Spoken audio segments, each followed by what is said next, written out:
Hello friends, मैं गौरव और आज की ये वीडियो में कोई स्टोरी या कोई पास की बात करके नहीं बल्कि एक क्वेश्चन के साथ स्टार्ट करना चाहूंगा। और क्वेश्चन ये है कि अगर तुम स्पेस में जाना चाहते हो या स्पेस के बारे में पढ़ना चाहते हो तो तुम किस ऑर्गेनाइजेशन को अप्रोच करोगे। आई नो तुम सब में से 99% लोग ऐसे होंगे जिनके मन में सबसे पहले नासा ही आएगा। पर friends, you will actually be shocked to know कि यूएसए के अलावा 72 ऐसे देश है जिनकी अपनी खुद की स्पेस एजेंसी है। और अभी मैं तुम्हें जो बताने जा रहा हूं वो सुन के तुम लिटरली दंग के दंग रहने वाले हो। हम इंडिया वाले कई पिछड़े नहीं है, बल्कि हम तो टॉप 6 स्पेस एजेंसीज में आते हैं। Did you know that? But we are more interested to know कि इन 6 में से हमारा देश कौन से नंबर पे आता है, राइट? सबसे पहले किस देश ने हमें हमारे सूर्यमंडल के बाहर की दुनिया से वाकिफ कराया? ऐसा कौन सा देश है जिसने स्पेस में सबसे पहले एक फीमेल, एक मादा को भेजा? और क्या तुम्हें यह पता है कि हर एक देश को, चाहे वो कोई भी हो, लॉन्चिंग के टाइम पे इंडिया की ही झक मार की जरूरत पड़ती है। पर इंडिया की जरूरत आखिर क्यों? ऐसा क्या है हमारे देश में जो औरों के देशों में नहीं है? अगर इन सारे सवालों का जवाब आज आप जानना चाहते हो तो अंत तक बैठे रहना इस वीडियो में। और मैं आपको आज ऐसी बहुत सारी बातें बताने वाला हूं जो बहुत सारे इंडियंस को सरप्राइजिंगली नहीं पता है। और हम ऐसे कई सारे मिशंस के बारे में भी बात करेंगे जिनके बारे में आपने कभी नहीं सुना है। So without wasting any time, let us get started with today's video title. Number 1, let's start with our सबसे कॉमन स्पेस एजेंसी नासा।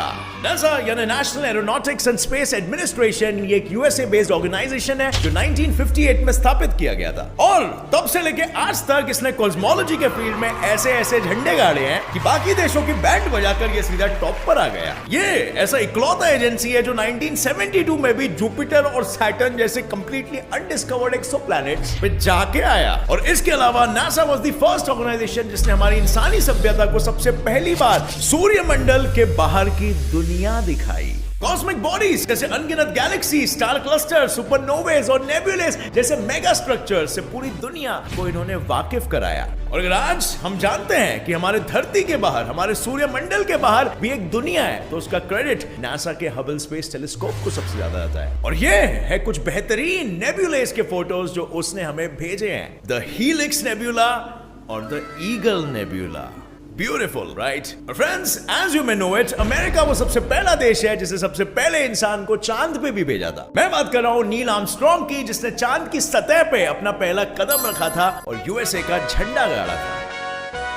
और भाई लोग, मैं तुम्हें बता दूं, अमेरिकन गवर्नमेंट कोई छोटू मोटू खर्चा नहीं, बल्कि हर साल $20 बिलियन का खर्चा नासा के बल पे उठाती है। और ये कोई छोटी मोटी रकम नहीं है, बल्कि इतने पैसे में हम इंडिया की आधी आबादी की गरीबी मिटा सकते हैं हमेशा के लिए। और चलो, ये तो स्पेस की बात हो गई। स्पेस के संदर्भ में नासा का नाम तो आते रहता है, लेकिन डिड यू नो कि नासा का योगदान कुछ डेली काम में आने वाली चीजें बनाने में भी है, जैसे कि ये स्क्रैच रेसिस्टेंट आई ग्लास लेंस, और ये है नासा द्वारा बनाया गया आर्टिफिशियल लिम्स, ये है मेमोरी फोम, और ये सबसे इंपॉर्टेंट वाटर फिल्टर्स, जो पहले नासा ने वैसे अपने एस्ट्रोनॉट्स के लिए बनाई थी, मगर बाद में लोगों ने इसे अपने डेली यूज में भी इस्तेमाल करना शुरू कर दिया। सो अभी चलो थोड़ा आगे बढ़ते हैं और बात करते हैं दूसरे देश के बारे में। एक ऐसा देश जिसने हमें अमरीश पुरी से भी बड़ा विलन दिया, और जिसके वजह से हम लास्ट 6 महीने से घर पे बैठे थे और अभी सिचुएशन सुधरते थोड़ा बाहर निकलने मिला है। मैं बात कर रहा हूं CNSA from China national space administration. ये एडमिनिस्ट्रेशन स्थापित हुआ था 1993 में, यानी यूएसए के नासा के स्थापित होने के 36 इयर्स बाद। और ये फिगरेटिवली स्पीकिंग काफी लंबा गैप है, और इतने समय बाद आने के बाद भी आज सेकंड नंबर पर ये है, जो कि काफी बड़ी बात है। और तब से यानी 1993 से लेकर आज तक इन्होंने स्पेस एक्सप्लोरेशन में कोई भी कसर नहीं छोड़ी है। इनफैक्ट इन्होंने तो काफी सारे स्पेसक्राफ्ट्स और सैटेलाइट स्पेस में भेजे हैं। और काफी सारे से मेरा मतलब है कि अगर हम अभी की बात करें यानी मार्च 2020 तक की, तो स्पेस में ओवरऑल 2666 सैटेलाइट्स हैं, जिनमें से 363 तो सिर्फ चाइना के ही भेजे गए हैं। यानी समझ रहे हो, 13.6% सैटेलाइट्स चाइनीज है। स्पेस में अपना दबदबा कितना बनाए रखा है। तो आगे बढ़ने से पहले फ्रेंड्स, क्या आपको पता है साइंटिस्ट के अनुसार जो लोग बहुत ही कम इनकम कमाते हैं वो अक्सर डिप्रेस्ड होते हैं। साइंटिस्ट के अनुसार ये डिस्कवरी एक्सीडेंटल थी, और इसका सोल्यूशन भी है ऑनलाइन मनी अर्न करने का ऑप्शन, जैसे बिनानी। ये देखो, आखिर किसने सोचा था कि ये प्लेटफॉर्म इतना इफेक्टिव हो सकता है? डॉक्टर शायद सही थे। जरा इन लोगों की चेहरों की खुशियों को देखो। अब just to check your general knowledge, एक सवाल पूछूं, स्पेस में सबसे फर्स्ट स्पेस स्टेशन किसने बनाया था? और अगर तुम्हारा डाउट कहीं नासा की ओर है तो तुम एक तरीके से सही हो। नासा ने ही लॉन्च किया था, मगर दूसरे देशों के हेल्प के साथ 1998 में। और ये चीज देखकर चाइना की एक तरीके से जल उठी और चाइना ने अपने बलबूते पे टिएंगोंग 1 नाम का खुद का स्पेस स्टेशन स्पेस में भेजा। उन्होंने हमेशा दूसरों के स्पेस मिशन को देखकर खुद से करने की ठानी है। जैसे इंडिया के केस में इंडिया के मार्स मिशन के बाद उन्होंने भी मार्स जाने का प्लान बनाया, जो उनसे अभी 2020 में पॉसिबल हो पाया। 23 जुलाई 2020 में टियानवेन 1 लॉन्च किया गया, जो 23 अप्रैल 2021 को जाके मार्स पे लैंड करेगा। ये एक रोबोटिक स्पेसक्राफ्ट है जो उन्हें मार्स के बारे में जानने में और भी मदद करेगा। और अब ठहरा तो ये भी चाइना स्पेस रेस में पीछे तो रहने वाला नहीं है। यूएस के सामने मुंह दिखाने लायक जो बनना है, इन्होंने फ्यूचर के भी प्लान्स बना के रखे हैं। जैसे फॉर एग्जांपल 2029-2030 में ये एक ऐसा स्पेसक्राफ्ट बनाने की प्लानिंग कर रहे हैं जो जुपिटर और सैटर्न को सबसे करीब से देख पाएगा और इंफॉर्मेशन निकाल पाएगा। और ये गैस जायंट्स को स्टडी करने के साथ साथ के नेपट्यून के ऑर्बिट को भी बहुत ही करीब से स्टडी करेगा। और पता नहीं हमारे सोलर सिस्टम के बारे में क्या क्या राज खोलेगा। पर अब भाई लोग, Chinese space agency is good and all, चलो माना, लेकिन क्या इन्होंने कभी स्पेस में एस्ट्रोनॉट्स को भेजा है? Well, and the answer is yes. अभी तक 11 एस्ट्रोनॉट्स ने स्पेस ट्रैवल किया है। 11 लोग, नॉट बैड, राइट? इतनी बड़ी स्पेस एजेंसी और इतने सारे मिशन, क्या लगता है खर्चा कितना आता रहेगा? चाइनीज स्पेस एजेंसी का ना बोल के भी 11 बिलियन डॉलर्स का ईयरली बजट है, जो कि यूएसए के नासा के बजट के आधे से ज्यादा है। एनीवे, हमें इनसे क्या, ये तो सब बड़े बड़े लोग हैं, बड़े बड़े मोटे मोटे पैसे लेके घूमते। अब हम बात करने वाले एक ऐसे देश के बारे में जो इतना खतरू है, इतना खतरू है कि उसने स्पेस में सीधा जिंदा कुत्ते को ही भेज दिया। First country to launch an animal into space, वो भी एक छोटू से स्पेसक्राफ्ट में। मैं बात कर रहा हूं आरएफएसए से, यानी रशियन फेडरल स्पेस एजेंसी। पर मजे की बात तो यह है कि इसे ये नाम से कोई नहीं जानता, इसे सब जानते हैं रोसकॉस्मोस के नाम से। और फ्रेंड्स, यही वो कंट्री भी है जिसने सबसे पहले एक फीमेल एस्ट्रोनॉट को स्पेस में भेजा था। और बाद में, अगर आपको पता ना हो तो उस मोहतरमा का नाम था वैलेंटीना तेरेश्कोवा। रोसकॉस्मोस की स्थापना हुई थी चाइना से 1 साल पहले, यानी 1992 में। और 1993 से कब से ये कंपटीशन हो रहा है, जिसमें दूसरे नंबर पर कभी रशिया होता है तो कभी चाइना। देश के स्पेस एजेंसी ने, हालांकि नासा सबसे पहले स्थापित हुआ था, यानी कि आरएफएस से लगभग 34 से 35 इयर्स पहले। पर सबसे पहला आर्टिफिशियल सैटेलाइट किसने लॉन्च किया था? बात किसकी चल रही है? रशिया की, तो रशिया ही होगा ना। मुझे पता है आप लोग यही बोल रहे होंगे। Russia was the first country to launch an artificial satellite, जो था स्पुतनिक 1। और तो और इनका स्पेसक्राफ्ट वॉशकोड 1 ऐसा पहला स्पेसक्राफ्ट था जो चांद के सरफेस के बहुत ही करीब जा पाया था, पर उसे छू नहीं पाया था। और ये मैं तब की बात कर रहा हूं जब तक नासा चांद पर लैंड नहीं कर पाया था। पर रशिया इस रेस में सबसे आगे रहना चाहता था और इसीलिए इसने सबसे पहले चांद पर एक सॉफ्ट लैंडिंग की। और तो और बस इतना ही नहीं, बल्कि Russia was the first one जिसने चांद की मिट्टी को धरती पर सबसे पहले लाया। और वो बात थोड़ी अलग है कि आजकल इनका कॉन्फिडेंस अलग ही लेवल पर है, क्योंकि इनके मानने में रशिया वो सबसे पहली कंट्री होगी जो चांद पर एक रियल बेस बनाएगी। एनीवे, साइड में रखते हैं इस ओवर कॉन्फिडेंट इंसान को और बढ़ते हैं आगे।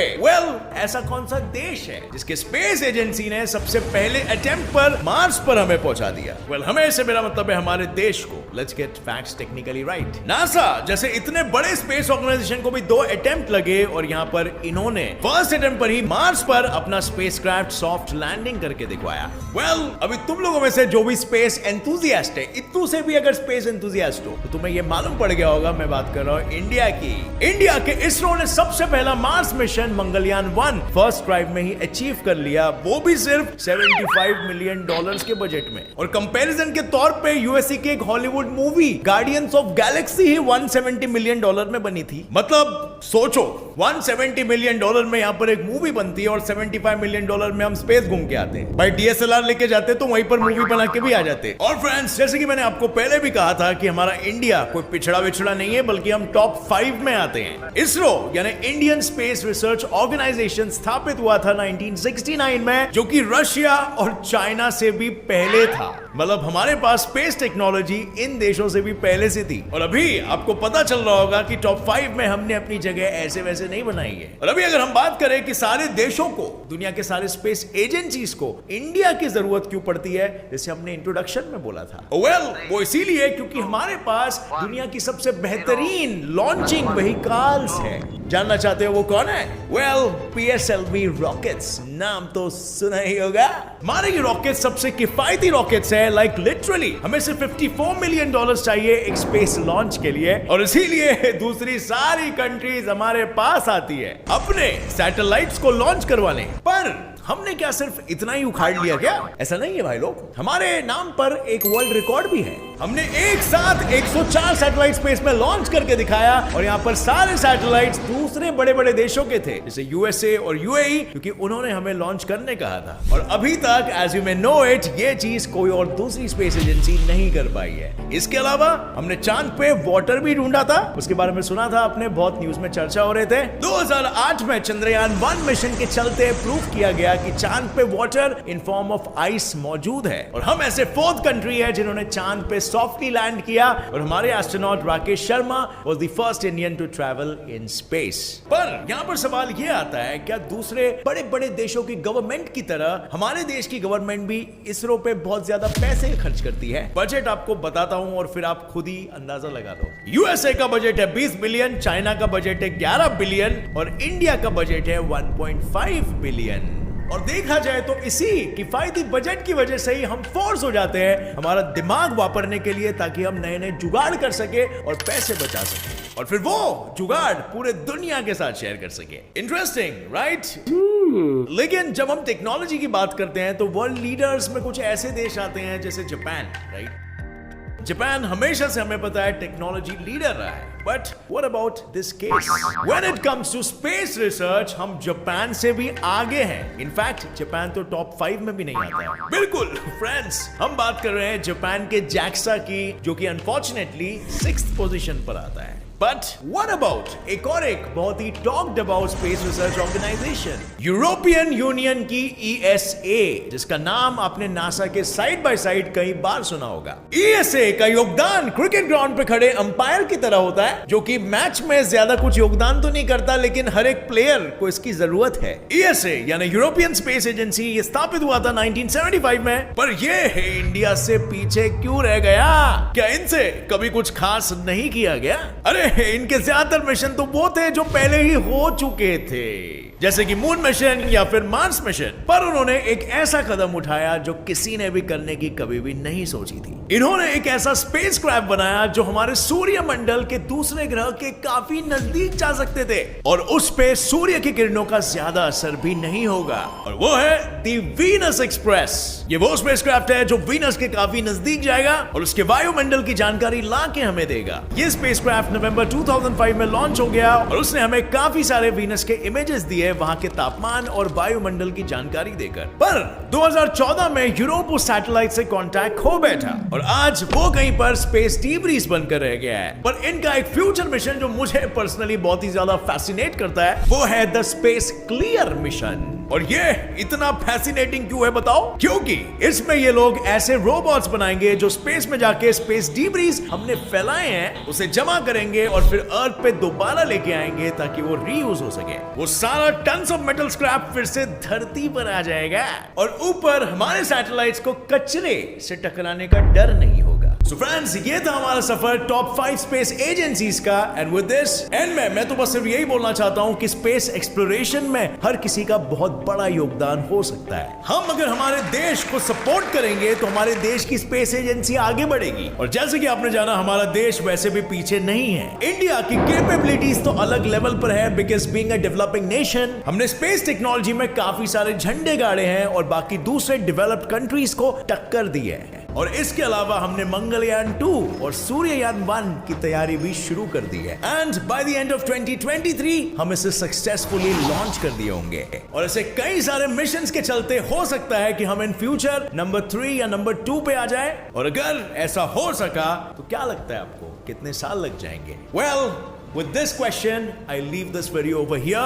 Comment down below क्या लगता है आपको हमें नंबर 2 या नंबर 3 में आने में कितने साल लगने चाहिए. So thanks a lot for watching this video. अगर पसंद आई तो एक लाइक जरूर ठोकना. मेरे channel gets it fly science को भी सब्सक्राइब कर दो और दबाओ नीचे दिया गया बेल आइकन ताकि आप आगे आने वाली हमारी कोई भी वीडियो की अपडेट को मिस ना कर सको. As always, see you in the next video. Till then, stay curious, keep learning and keep growing. Jai Hind.